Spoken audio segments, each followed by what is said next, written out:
இப்போ சதானந்தர் ஜனகனுடைய புரோகிதர். அவர் யார் என்பதை முன்பே பார்த்தோம் அல்லவா?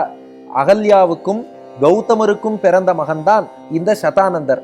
அப்ப சதானந்தர் என்ன பண்றாராம், ராமன் மிதிலைக்குள் வந்ததை பார்த்ததுமே விஸ்வாமித்திரரிடம் சதானந்தர் கேட்கிறாராம், மன் மாதா கிமதர்ஷி தாசரதையே, என் தாயை நீங்கள் ராமனுக்கு காட்டினீர்களா, என் தாய் ராமனுக்கு காட்டப்பட்டாளா என்று கேட்டாராம் சதானந்தர். அதுக்கு விஸ்வாமித்திரர் பதில் சொல்றார், காட்டப்படுவது என்ன, உங்க அம்மா சாப விமோச்சனமே பெற்று உன் தந்தையோடு உன் தாய் சேர்ந்து விட்டாள் என்ற செய்தியை சதானந்தருக்கு விஸ்வாமித்திரர் சொல்றார். சந்தர்ஷிதா சங்கதா, நன்றாக பார்க்கப்பட்டாள், அது மட்டும் இல்ல அவள் சேர்ந்து விட்டாள்.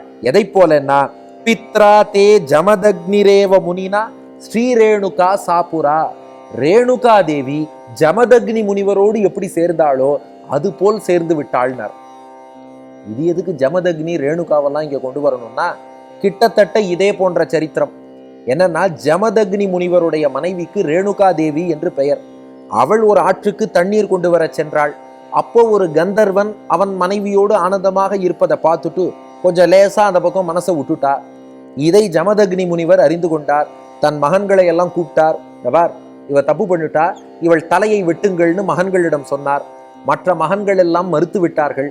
கடைசி பையன் பரசுராமர். அந்த பரசுராமர்கிட்ட ஜமதக்னி சொன்னார், உங்க அம்மாவும் யாரோ ஒரு கந்தர்வனை பார்த்து மனசை விட்டுட்டா, நான் அப்பா சொல்றேன் அவளை வெட்டணும்னு, மற்ற பசங்களும் வெட்ட மாட்டேங்கிறா, நீ எல்லாரையும் வெட்டி தள்ளுன்ட்டார். பரசுராமர் பார்த்தார், எல்லாருடைய தலைகளையும் கொய்து விட்டாராம். இப்படி பண்ணலாமான்னா கொஞ்சம் பொறுமையாக இருங்கள், உள்ள விஷயம் இருக்கு. எல்லாரையும் கொன்று விட்டார் பரசுராமர். ஜமதக்னி பார்த்தார், ஏண்டா நீ மட்டும் அப்பா பேச்சுனா உடனே கேட்கறியே, எனக்கு ரொம்ப சந்தோஷம், பரசுராமா உனக்கு என்ன வரம் வேணும்னு கேட்டார். பரசுராமர் சொன்னாராம், தந்தையே, இப்போது யாரெல்லாம் இறந்து போனார்களோ எல்லாரும் மீண்டும் உயிர் பெற்று எழ வேண்டும், உங்களுக்கு தான் தவசக்தி இருக்கே, கொஞ்சம் எல்லாரையும் எழச் செய்யுங்கள்னார். உருகி போயிட்டார் ஜமதக்னி. சரி என்று சொன்னார். பார்த்தா ரேணுகா தேவி எழுந்தாள். மற்ற பரசுராமருடைய அண்ணன்கள் எழுந்தார்கள்.